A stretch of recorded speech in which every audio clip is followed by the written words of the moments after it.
오늘 말씀은 누가복음 22장 35절부터 46절, 제목은 전대, 배낭, 검을 준비하라 입니다. 지금의 세계 선교는 체계적인 시스템이 뒷받침됨으로 인해 큰 열매를 거두고 있습니다. 훈련된 선교사, 본부와의 긴밀한 연락망, 사역에 필요한 재정적 지원, 다른 선교단체와의 협력, 선교 지역에 대한 이해와 문화적 접근, 한 가정이 아니라 팀을 이루는 등등의 시스템이 있죠. 초기 선교가 이런 것들이 없음으로 인해 시행착오를 많이 겪었습니다. 다양한 경험과 실패를 통해 지금의 선교로 획기적인 전환을 이룰 수가 있었던 것입니다. 우리 시대가 이런 선교를 하고 있다면 주님 당시엔 당연히 달랐죠. 아직 선교에 대한 이해도가 전혀 없었기 때문입니다. 다만 주님의 명령에 의해 흩어질 뿐이었습니다. 더더구나 주님의 선교 명령이 확장되기 어려웠던 중요한 이유가 있었습니다. 그것은 유대인들의 선민 사상이었죠.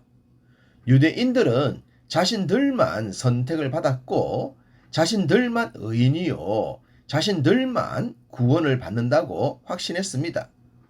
그러니 선교, 즉 복음을 전할 필요가 없었던 것입니다.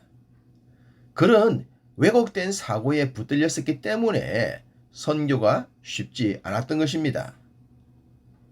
예수님의 제자들도 유대인들이었기 때문에 이런 사고에서 자유롭지 못했을 것입니다.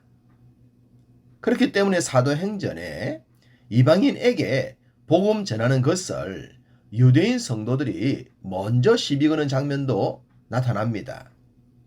이방인과 접촉하는 것이 불법이라는 말도 나오죠. 주님의 성전 이후의 내용을 기록한 사도행전이 이러하다면 복음서는 어떠했을지 충분히 짐작할 수 있지 않겠습니까? 세계 선교의 문을 열었던 사도행전의 내용도 사실은 스데반의 순교로 인해 전환점이 이루어집니다. 스데반의 죽음으로 인해 예루살렘에 큰 핍박이 일어났고 그로 인해 사람들이 흩어지게 되었죠. 자발적으로 세계 선교를 이루었다기보다는 억지로 되었다고 해도 과언이 아닙니다. 그런 분위기를 이해하는 관점에서 복음서를 보면 전도는, 복음 전파는 결코 쉬운 일이 아니었다는 겁니다. 그런데다가 주님께서 이런 말씀도 하셨죠. 마태복음 10장 10절, 여행을 위하여 배낭이나 두벌 옷이나 신이나 지팡이를 가지지 말라. 이는 일꾼이 자기의 먹을 것 받는 것이 마땅함이라.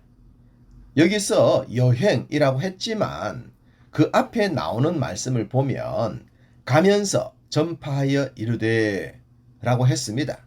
즉 전도 사역이었다는 것이죠. 누가복음도 다르지 않습니다. 9장 3절, 이르시되 여행을 위하여 아무것도 가지지 말라. 지팡이나 배낭이나 양식이나 돈이나 두벌 옷을 가지지 말며. 여기서도 여행이라고 했습니다만 2절에 하나님의 나라를 전파하며 앓는 자를 고치게 하려고 내보내시며 라고 했기 때문에 전도 사역임을 알 수 있습니다. 말씀에 의하면 전도 사역을 위해 아무것도 가지지 말라고 하셨습니다. 물론 한 벌의 옷과 지팡이, 배낭 등은 필요하겠지만 말입니다. 돈은 어떠했을까요? 최소한은 필요했겠죠. 어쨌든 이 말씀에서 하나님께서 채워주실 것을 믿고 여분의 것을 갖지 말라고 하셨습니다. 실제로 사도행전을 봐도 순례 전도자들에게 숙소와 먹을거리 그리고 필요한 것들을 제공했던 그런 장면들을 볼 수 있습니다. 소위 집에 있는 교회들이 그런 역할을 했죠. 주님이 말씀하셨던 내용에 성실하게 순종했던 모습이었습니다. 그런데 오늘 본문은 지금까지 말씀드렸던 그 분위기와 다릅니다. 35절과 36절 그들에게 이르시되 내가 너희를 전대와 배낭과 신발도 없이 보내었을 때에 부족한 것이 있더냐 이르되 없었나이다. 이르시되 이제는 전대에 있는 자는 가질 것이요 배낭도 그리하고 검 없는 자는 겉옷을 팔아 살지어다. 전대와 배낭과 신발이 없었음에도 불구하고 부족하지 않았던 자들에게 전대와 배낭도 준비하고 심지어 겉옷을 팔아 검까지 사라고 하셨기 때문입니다. 지금까지의 분위기와는 사뭇 다르지 않겠습니까? 사실 선교를 하다 보면 어려운 일들을 많이 당하지 않습니까? 문명이 최대로 발달한 지금도 선교사님들이 순교를 당하는 일들이 일어나고 있기 때문입니다. 선교지는 언제나 전쟁터라고 합니다. 언제 어디서 위협을 당할지 모르죠. 그렇지만 세계 어느 단체에서 선교사님들을 무기로 무장시키는 곳은 없습니다. 선교사들에게 칼을 사라고 하는 곳은 없죠. 그런데 우리 예수님께서 검을 준비하라고 하셨습니다. 순교를 무릅쓰고 전도하는 선교사님들이 자신을 위해 총과 칼을 준비할 순 없는데 말입니다. 그렇다면 주님의 이 말씀을 문자 그대로 해석하는 것은 주님의 뜻에 부합하지 않을 것 같습니다. 주님은 이제부터 선교는 지금까지의 분위기와는 다를 것을 암시하신 것 같습니다. 집안 식구가 원수가 되듯 선교는 진짜로 목숨을 걸지 않으면 힘들어지기 때문입니다. 그래서 검이 목숨과 관련이 있듯 선교도 그런 마음 자세로 해야 한다는 것을 말씀하신 것으로 보입니다.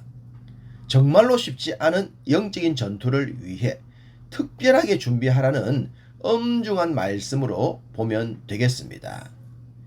이후 주님은 십자가를 지시기 앞서 감난산에 기도하러 가셨습니다.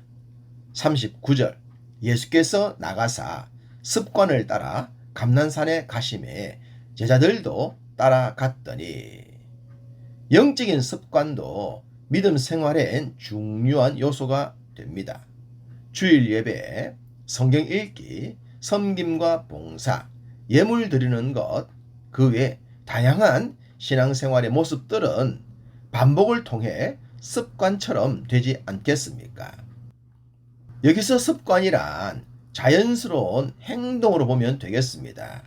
억지가 아니라 숨을 쉬듯 자연스럽게 이루어지는 것을 의미합니다. 주님의 기도 생활과 주님을 따라다녔던 제자들의 모습이 그러했습니다. 주님의 습관엔 장소도 반복되고 있습니다. 감난산이 그러합니다. 장소도 편한 곳이 있고 그렇지 못한 곳이 있습니다. 주님에겐 감난산이 아주 편하셨던 것 같습니다. 우리도 우리의 영적인 건강을 위해 그런 장소들을 만들면 좋겠습니다. 주님은 기도하시면서 제자들에게 유혹에 빠지지 않도록 기도하라고 하셨습니다. 건강한 믿음 생활을 위해선 이런 기도가 반드시 필요하겠죠. 또한 주님은 아버지여 만일 아버지의 뜻이거든 이 잔을 내게서 옮기시옵소서. 그러나 내 원대로 맛이 없고 아버지의 원대로 되기를 원하나이다 라고 기도하셨습니다. 기도란 우리가 원하는 것을 아뢰는 것이겠지만 주님의 뜻에 우리를 맞추는 것이 더 성경적 기도이지 않겠습니까? 우리의 모든 기도가 주의 뜻이 되는 것, 그것이 기도의 소망이기도 하죠. 영적으로 잘 준비되어 선교적 사명과 기도의 열매로 언제나 풍성한 삶을 만들어 가시는 더 좋은 교회 모든 성도님들 다 되시기를 간절히 소망합니다.